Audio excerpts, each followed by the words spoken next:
If you have a pan sitting in your kitchen right now with burned food stuck so hard to the bottom that no amount of scrubbing seems to touch it, you are about to fix that in the next 12 minutes without lifting a scrub brush even once. The trick costs about $3, uses 2 ingredients you probably already have in your kitchen, and it works by gently breaking down that burnt layer instead of forcing you to fight it.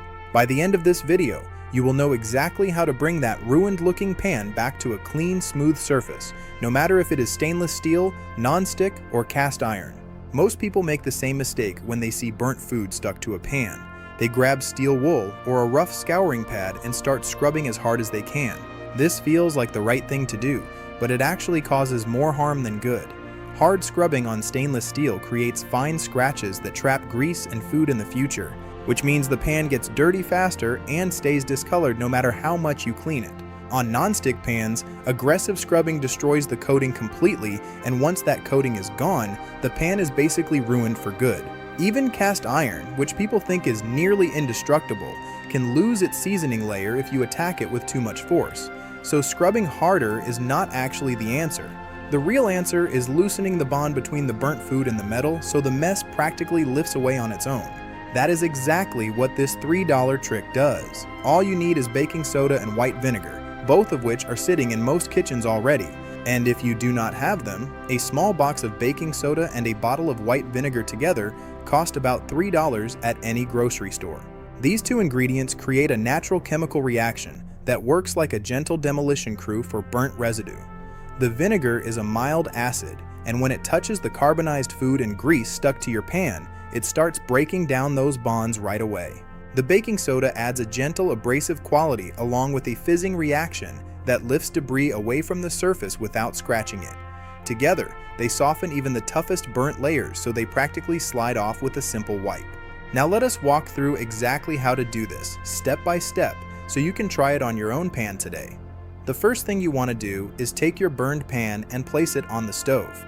You do not need to scrape anything off first, and you do not need to soak it overnight like some people suggest. Just place the pan directly on a burner, whether that is gas or electric. Next, pour in enough white vinegar to cover the bottom of the pan, roughly enough to create a thin layer over the burnt area.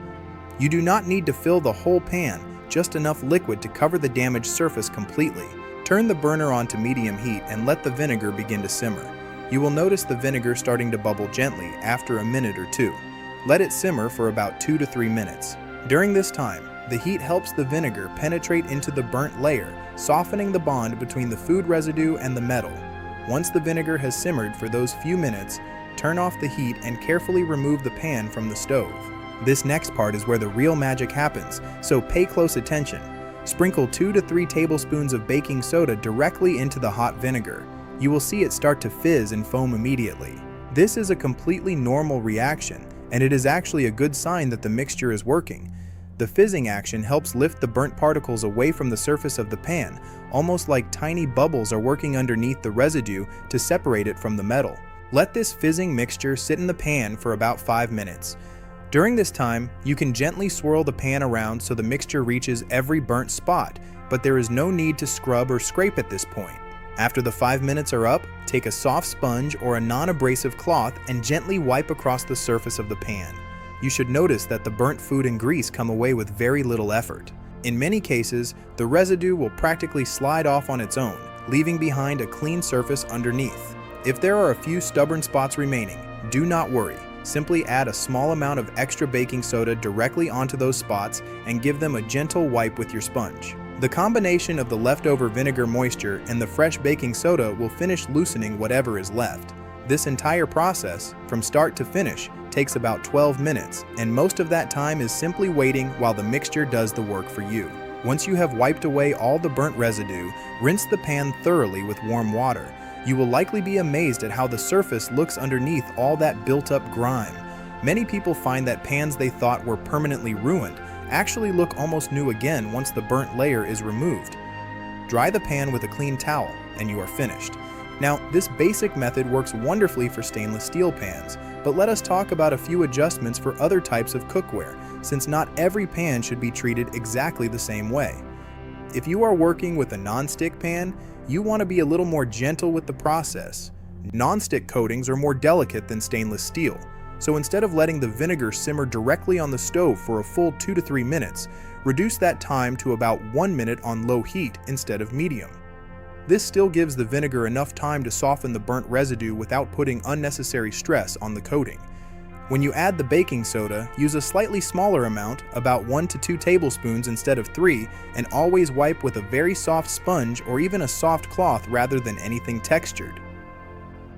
Non-stick pans respond beautifully to this method because the burnt food usually sits right on top of the coating rather than bonding deeply into it, so the vinegar and baking soda combination often lifts it away in just a few gentle wipes. Cast iron pans require a slightly different approach because you want to protect the seasoning layer that gives cast iron its natural non-stick quality. For cast iron, skip the stovetop simmering step entirely. Instead, sprinkle baking soda directly onto the burnt area of the pan while it is at room temperature. Then add just enough vinegar to create a thick paste rather than a liquid layer. Let this paste sit on the burnt area for about 10 minutes instead of following the stovetop method. The fizzing reaction still happens, just at room temperature instead of with added heat, and this gentler version protects the seasoning while still breaking down the burnt buildup. After the 10 minutes, wipe away the paste along with the loosened residue using a soft cloth, then rinse and dry the pan immediately since cast iron can rust if left wet. If your cast iron pan needs it afterward, a light coat of cooking oil rubbed into the surface will help maintain that seasoning layer. You might be wondering why this method works so much better than plain scrubbing, and the answer comes down to basic chemistry working in your favor instead of relying on brute force. When food burns onto a pan, it goes through a process called carbonization, where sugars and proteins in the food break down and essentially bond to the metal surface at a molecular level. This is why scrubbing alone often feels impossible. You are trying to physically remove something that has chemically attached itself to the pan. Vinegar, being a mild acid, works to break apart those chemical bonds from the outside in. Meanwhile, the reaction between vinegar and baking soda creates carbon dioxide bubbles, and those tiny bubbles physically work their way underneath the loosened burnt layer, lifting it away from the pan surface. This combination of chemical breakdown and physical lifting action is why the burnt food seems to release itself from the pan almost effortlessly, rather than you having to fight it off one scratch at a time. I hope this saves your favorite pan today. There are a few extra tips that can make this method work even better, especially if you are dealing with a pan that has years of built-up burnt residue rather than just a single bad cooking incident. If your pan has extremely thick, layered burnt buildup, you can repeat the entire 12-minute process a second time for stubborn areas. There is no harm in doing this, and most people find that a second round easily finishes off whatever the first round could not fully remove.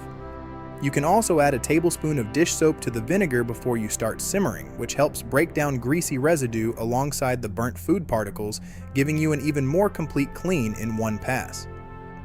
Another helpful tip is to address burnt spots as soon as possible after they happen, rather than letting them sit for weeks or months. While this method works beautifully on old, long-standing burnt buildup, it works even faster on fresher burnt spots, sometimes cutting the process down to just 5 or 6 minutes instead of the full 12.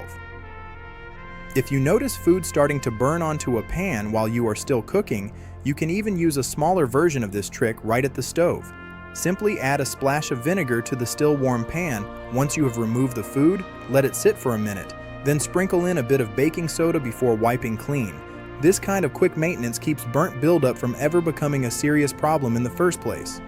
Many people who have used this trick say the results feel almost unbelievable, especially when they compare it to hours spent scrubbing with steel wool in the past. Pans that looked completely ruined, with thick black crusty layers covering the bottom, come out looking clean and smooth again, sometimes even restoring some of the natural shine that stainless steel pans have when they are new. The best part is that this method uses nothing but simple pantry ingredients, so there is no need to buy expensive specialty cleaners or harsh chemical products that can be unpleasant to work with or potentially unsafe around food surfaces. Vinegar and baking soda are both safe, natural ingredients that you likely already trust in your own kitchen for cooking and cleaning. Before we wrap up, let us cover a few common mistakes people make with this method so you can avoid them and get the best results on your very first try. One mistake is using too little vinegar. If the layer of vinegar does not fully cover the burnt area, the acid cannot work evenly across the whole surface, which means some spots soften while others remain stubborn. Always make sure the vinegar covers the entire burnt section before you turn on the heat. Another common mistake is rushing the process by wiping too soon. It can be tempting to check on the pan after just a minute or two, but the baking soda and vinegar mixture needs the full 5 minutes to properly break down the burnt layer. Giving it the full time makes the difference between a pan that comes clean easily and one that still requires extra effort. A third mistake is using colored or apple cider vinegar instead of plain white vinegar. White vinegar has a higher acidity level that works best for this kind of cleaning task, and it will not leave behind any staining or coloring on your pan the way other types of vinegar sometimes can. It also helps to know what kind of sponge or cloth to use once you get to the wiping stage. A soft sponge with a slightly textured side, the kind most households already keep under the sink, works perfectly for stainless steel pans. For non-stick and cast iron, stick to the smooth, non-abrasive side only, since even a lightly textured sponge can wear down these more delicate surfaces over repeated use. If you find yourself without a sponge, a soft cotton cloth or an old dish towel works just as well, especially once the burnt layer has already been loosened by the vinegar and baking soda. Something else worth mentioning is that this method is not just for pans that look completely burnt on the bottom. It also works wonderfully on pans with burnt residue climbing up the sides, which often happens when oil splatters and cooks onto the metal during frying. In that case, you can tilt the pan slightly while the vinegar is simmering so the liquid reaches up along the sides, or use a spoon to carefully pour a small amount of the hot vinegar mixture along the affected areas before adding your baking soda. The same fizzing reaction will loosen residue on the sides just as effectively as it does on the bottom. For anyone dealing with more than one burnt pan at a time, which is common if you have not had a chance to clean up after a particularly busy cooking week, you can prepare a larger batch of the vinegar and baking soda mixture in a bigger pot on the stove, then transfer small amounts into each burnt pan as needed. This saves time and lets you work through several pans back to back without having to start the process completely from scratch each time. Once your pan is clean, a little bit of regular care can help you avoid facing this same problem again in the future. After each use, try to clean your pans while they are still warm, rather than letting food sit and harden on the surface overnight. Warm pans release food far more easily than cold ones, which means you may never need the full 12-minute treatment again if you stay on top of regular cleaning. Storing your pans properly, keeping them dry, and avoiding stacking them directly on top of one another without a protective layer in between can also help preserve their surface over time. If you try this method on your own burnt pan, you will likely find that 12 minutes is truly all it takes to see a dramatic difference. There is no need to scrub until your arms are tired, no need for dangerous chemical oven cleaners that some people resort to, and no need to give up on a pan you thought was beyond saving. With just baking soda, white vinegar, a little heat, and a bit of patience while the mixture does its work, you can bring your cookware back to a clean and usable condition, saving both money and the hassle of replacing pans that still have plenty of life left in them. Give this trick a try the next time you are facing a stubborn burnt pan and see the difference for yourself. Thank you for sticking around for these extra tips. I hope they make your kitchen life even easier. Don't forget to like and subscribe for more real-world solutions that actually work. See you next time.